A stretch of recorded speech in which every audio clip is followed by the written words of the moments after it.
historia no contada. Programa de investigación y divulgación histórica.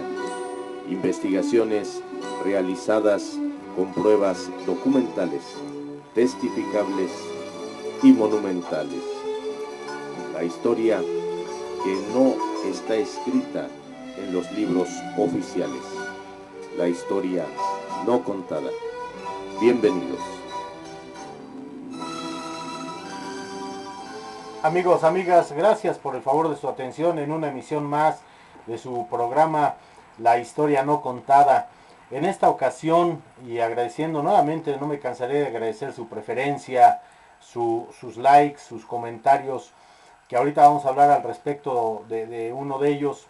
En esta ocasión quiero agradecer nuevamente al cuerpo médico de la Clínica Loreto, que en días pasados tuve la oportunidad nuevamente de ser invitado y ante tanta eminencia médica, bueno, me invitaron a dar la conferencia de símbolos patrios, sobre nuestros símbolos patrios, y fue de igual manera una noche memorable.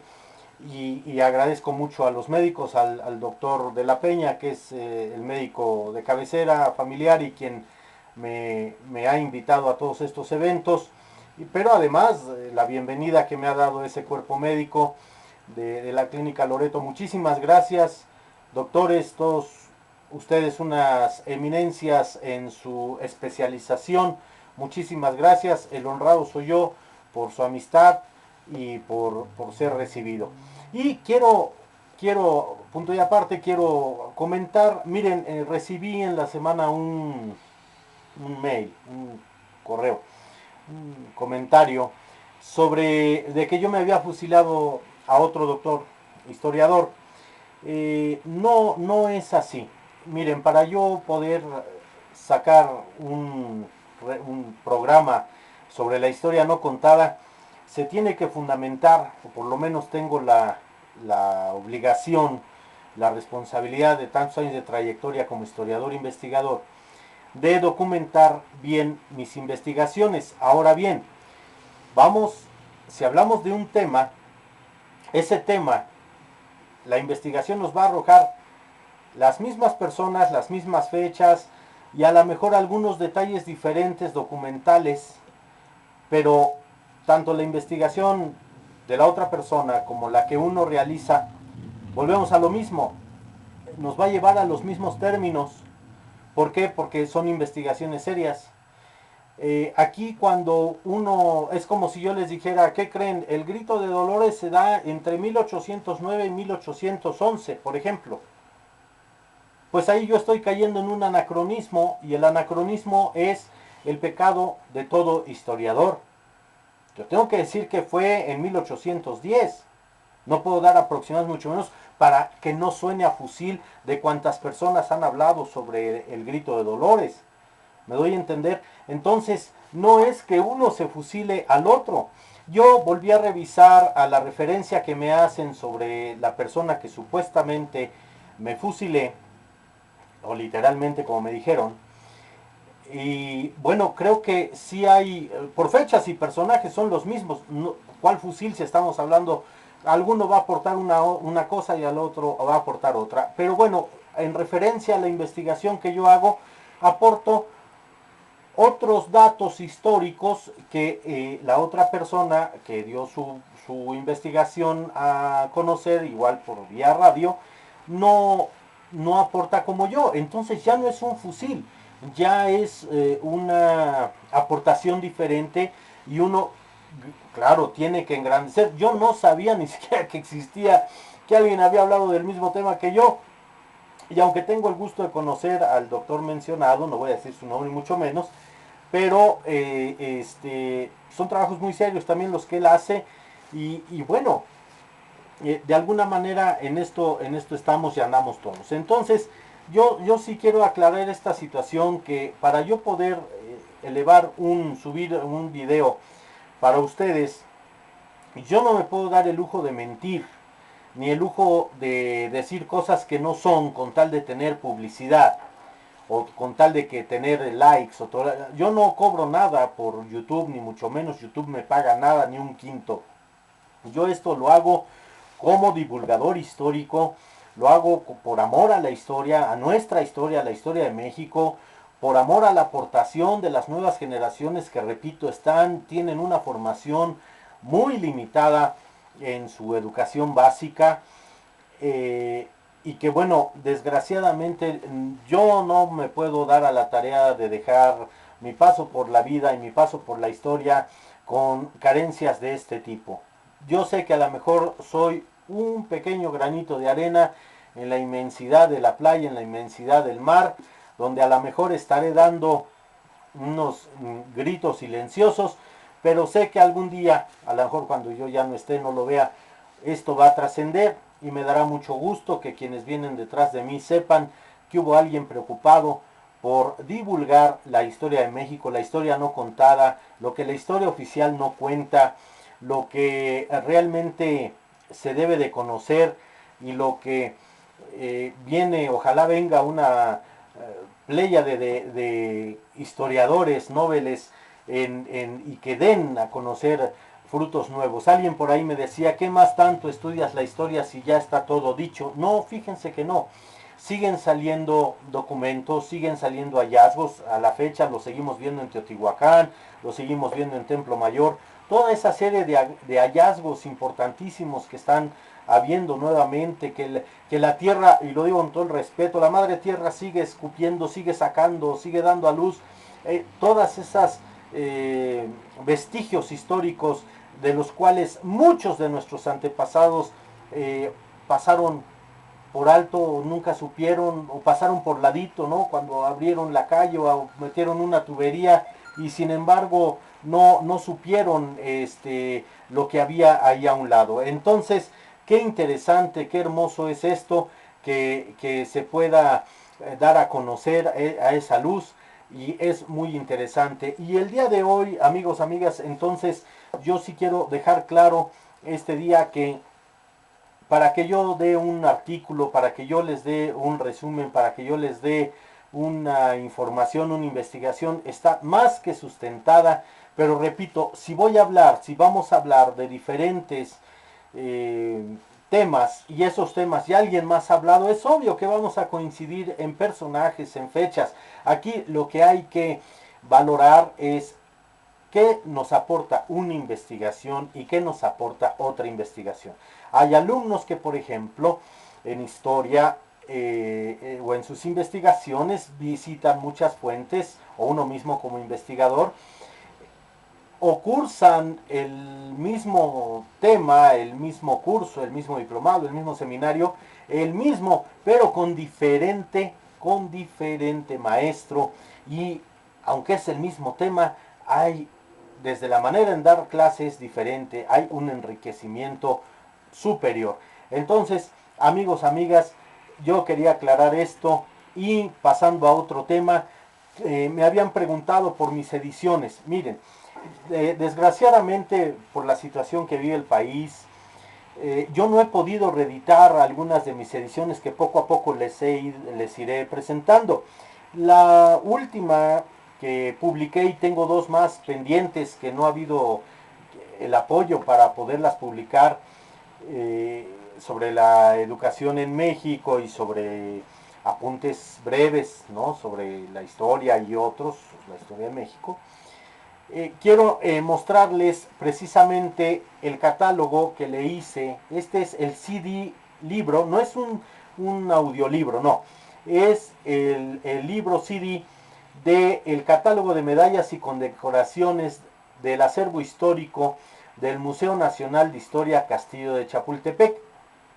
Este salió en el 2012, fue la presentación, fue la publicación que hizo Inaconaculta. Este libro me llevó 4 años hacerlo y 1 de revisión. Y bueno, a todos nos gusta el papel, como nos hubiera gustado haberlo tenido en papel, pero el INA, con esta campaña que hay sobre que debe de haber mejor, discúlpenme ustedes, medios digitales, en lugar de tanto papel y conservar los árboles.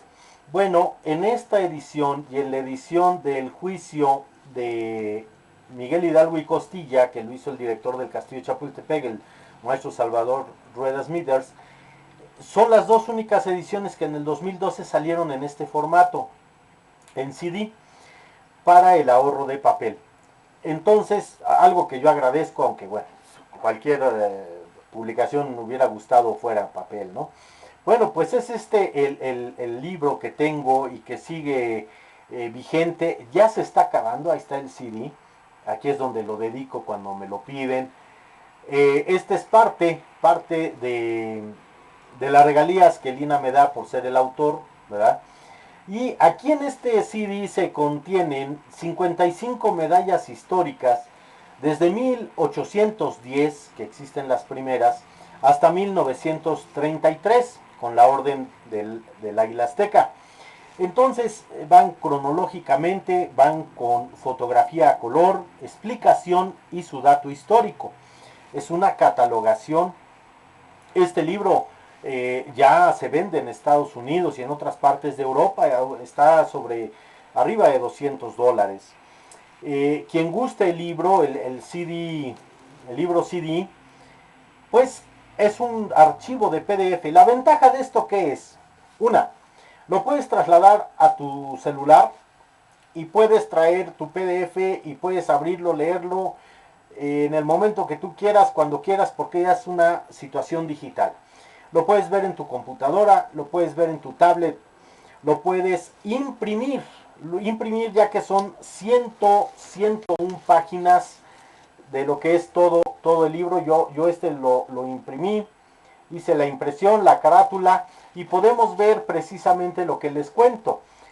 Viene la imagen de la medalla, viene su descripción, viene, por ejemplo, esta es la cruz de Churubusco, y así viene y te queda perfectamente bien impreso, dependiendo tu impresora. Las fotos vienen a color. Perdónenme, tengo un poquito de tos.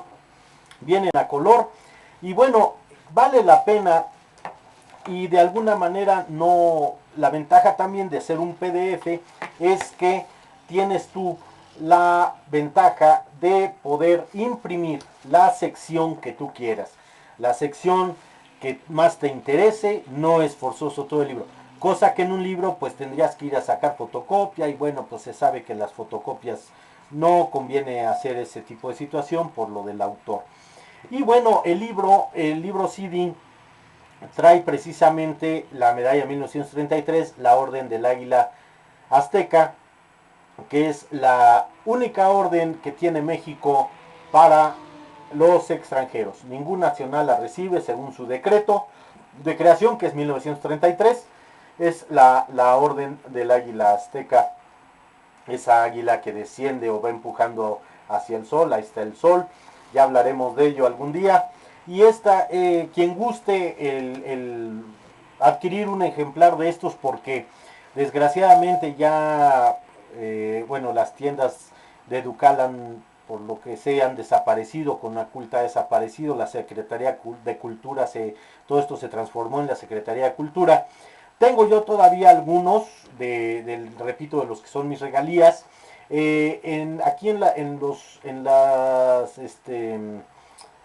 los diálogos de abajo, en el cuadro de diálogo, bueno, está la página, mis páginas que he creado respecto a varios temas de la historia. Está la pistola Luger, San Pedro de los Pinos, la historia de San Pedro de los Pinos, está medallas y condecoraciones, todo esto. Bueno, quien les guste el tema, ahí tienen ustedes también mi enlace particular y el enlace de la historia no contada, también ahí está en el cuadro de diálogo. Me pueden mandarlo por privado y con mucho gusto ya les doy el precio. Si están en la ciudad, vemos dónde nos vemos para entregárselos, yo se los doy cerrado. Y si quieren, ahí mismo se los dedico. Y si no, bueno, pues dando y dando, no hay ningún problema. Si están al interior de la República o en el extranjero, bueno, pues ya sería con un costo adicional, que por lo regular lo mando por mensajería para que llegue seriamente. Esa mensajería que es amarilla con letras rojas, ¿verdad? Que termina en L. Ustedes ya sabrán cuál es. Bueno, pues por ese medio lo mando, pero bueno, hay que pagar ese importe para extra para asegurar. Entonces yo ya les daría los datos bancarios y todo esto para que ustedes puedan tener esta situación. Y les digo, la ventaja es que ustedes pueden imprimir la sección que más les interese. ¿Qué es la falerística? ¿Qué es esto? Porque, bueno, como todo hay una ciencia, la numismática que estudia las monedas y billetes. Bueno, pues la falerística es la ciencia que estudia las medallas y condecoraciones, así como la filatelia estudia los timbres postales, ¿verdad? O como la vexilología, ya lo había dicho cuando vimos la bandera del activo de San Blas, pues es la que estudia las banderas, pendones, estandartes, guiones, todo lo que penda de algo que sea de tela, va a ser tomado como bandera, banderola, guión, y eso lo estudia la ciencia de la vexilología. Entonces es muy interesante porque la falerística es la ciencia precisamente que va a estudiar esto que es una herencia de los romanos y de los griegos. Y aquí se explica precisamente toda esta tradición de cómo eran las faleras famosas. ¿Qué es una falera? Es una recompensa. Una condecoración moderna es una recompensa al mérito, al valor, a la disciplina a la cual por decreto se haya creado esa condecoración. Bueno, pues se otorga esa distinción, esa venera. La venera va a ser la pieza principal de una serie de varias de la misma orden. ¿Cómo quiere decir esto? Bueno, por ejemplo, la Orden de Guadalupe, que crea Agustín de Iturbide en 1821 al 22, del 22 al 23, se crea, y de ahí viene el gran collar, que es el del gran maestre, que en este caso sería el emperador, y de ahí vienen las grandes cruces, después la cruz de caballero, la cruz de oficial, la gran placa. O sea, se van haciendo los diferentes grados, pero la venera va a ser el distintivo particular de cada de la imagen, por ejemplo, esta que está aquí en el disco. Esta es la imagen de la venera de la Orden del Águila Azteca. Y puede ser la miniatura, puede ser en banda, puede ser en placa, puede ser el gran collar, pero la venera va a ser esta. Es lo que quiero que me entiendan. Entonces, todo este lenguaje tan hermoso, tan impresionante que es el lenguaje falerístico, bien explicado aquí.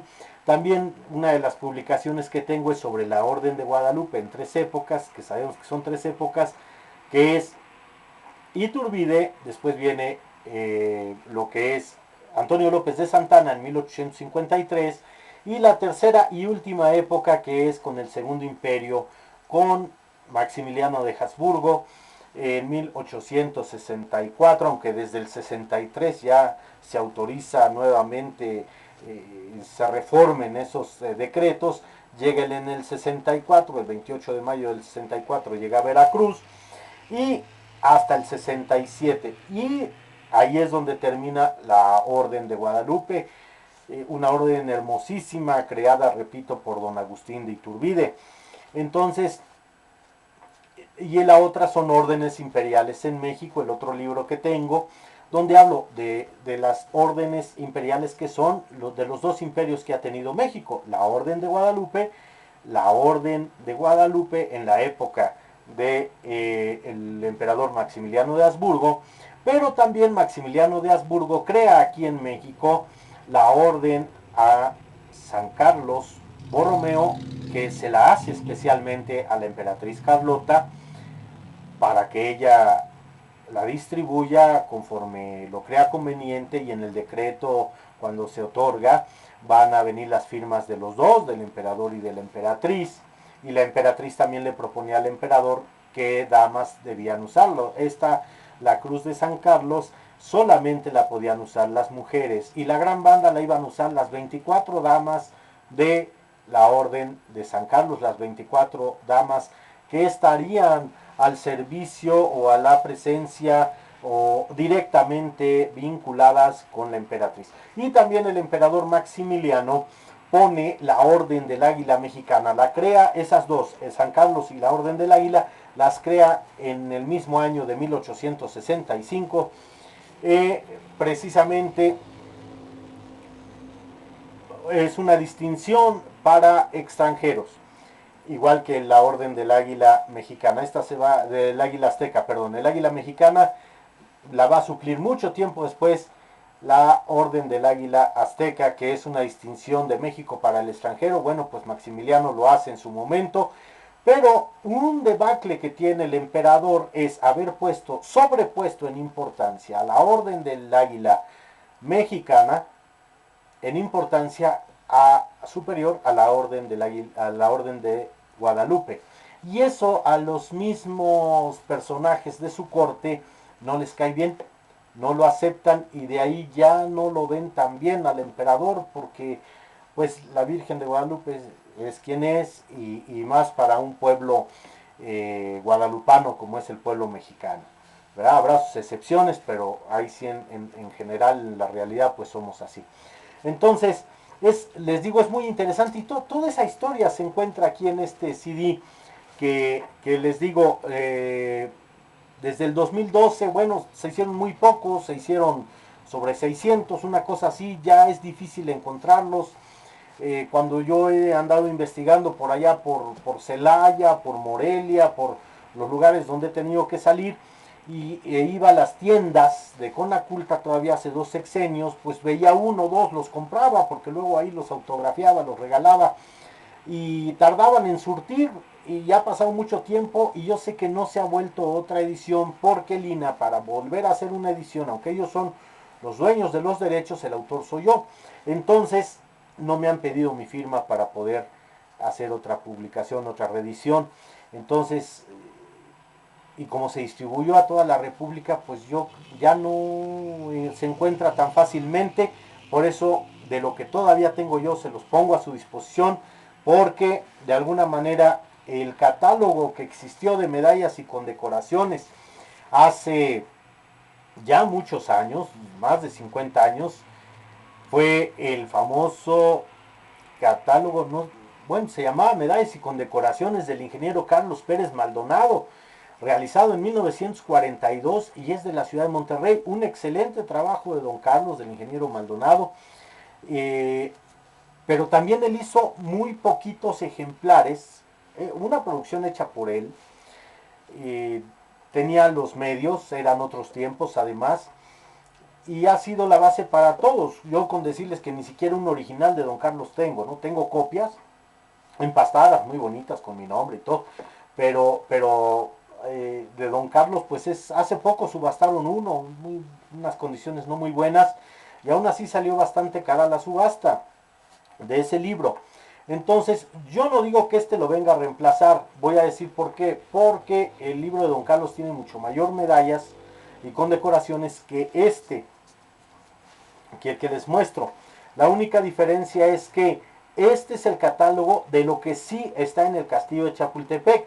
Don Carlos narra que las medallas exhibidas ahí en blanco y negro todavía en su catálogo o en su libro, al final en los agradecimientos y créditos le da gracias a varios militares, a varios compañeros, a varios amigos que le facilitan la fotografía de la pieza para poderla publicar, para poder sustentar el trabajo en su manual, en su catálogo. Entonces, y estas fotos que ustedes van a ver aquí en este catálogo que he realizado, pues estas fotos, estas condecoraciones, estas medallas, son precisamente, ahí se alcanza a ver, son tomadas directamente del acervo de lo que tiene el castillo de Chapultepec. Entonces, son piezas reales, latentes, constantes, que están ahí en el acervo y están en la bóveda de seguridad del depósito de colecciones inferior del castillo de Chapultepec.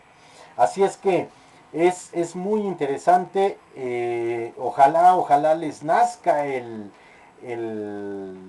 las ganas de coleccionar. Ya hice un programa anteriormente sobre cómo iniciar una colección. Les hablé de varias piezas que tengo a disposición para que inicien sus colecciones. Déjenme decirles que soy de las pocas personas que tengo las 2 condecoraciones que otorgó Estados Unidos o los dos juegos de colección que otorgó Estados Unidos a sus tropas por invadir México. Sí, yo sé que son condecoraciones de afrenta a México, pero ya después de tanto tiempo ya pasan a ser ya no tanto de afrenta, sino como de investigación, como cuestión hasta cultural, saber qué fue lo que dio México y saber qué fue lo que dio Estados Unidos, que son más difíciles de conseguir. Uno, tengo la que dio Estados Unidos por la invasión a México en la guerra del 46, 1846 a 1848, la que acabamos de celebrar ahora en septiembre, la de los niños héroes.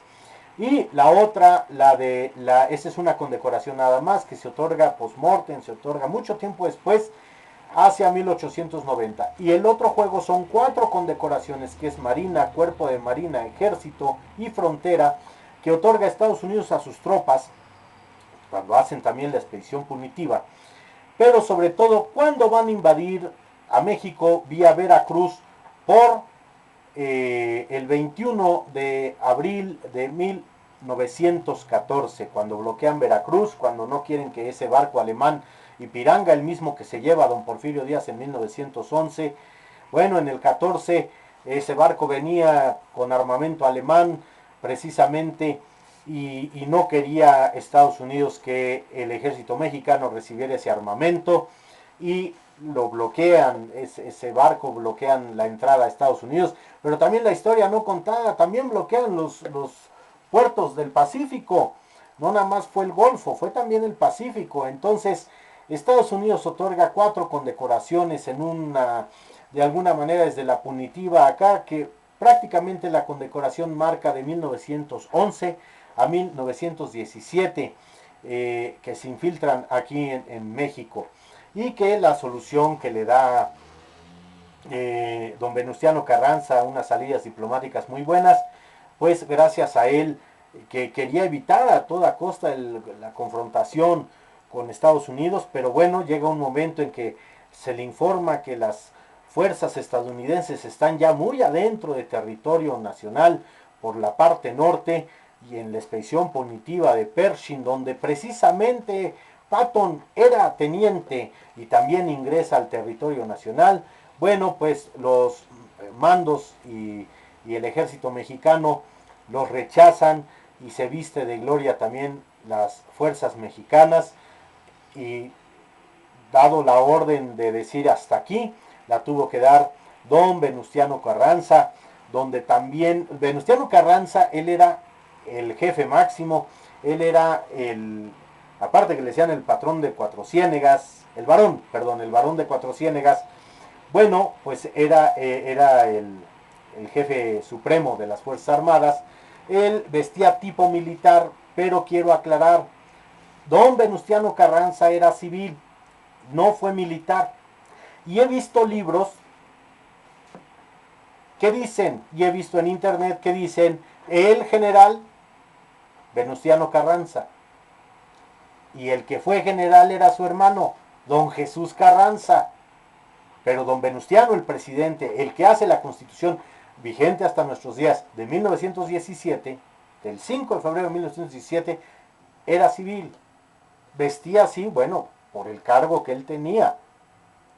Y a él se le deben los tratados de Teoloyucan, que le dice a Obregón que, bueno, se deshaga el ejército federal para el ejército constitucionalista, todo esto que va a venir a transformar a las Fuerzas Armadas en México, le da el impulso a la aviación mexicana, crea el arma de la Fuerza Aérea, mucho avance en la cuestión militar, que ya lo veremos más adelante en otro programa, que da don Venustiano Carranza, pero él no fue general, él no fue militar de carrera, quien sí fue su hermano, don Jesús, el general divisionario, don Jesús Carranza, quien también tiene una muerte muy fea. Ya hablaremos también de él en algún otro momento. Y pues bueno, amigos, amigas, yo esperando les haya sido de su agrado este programa.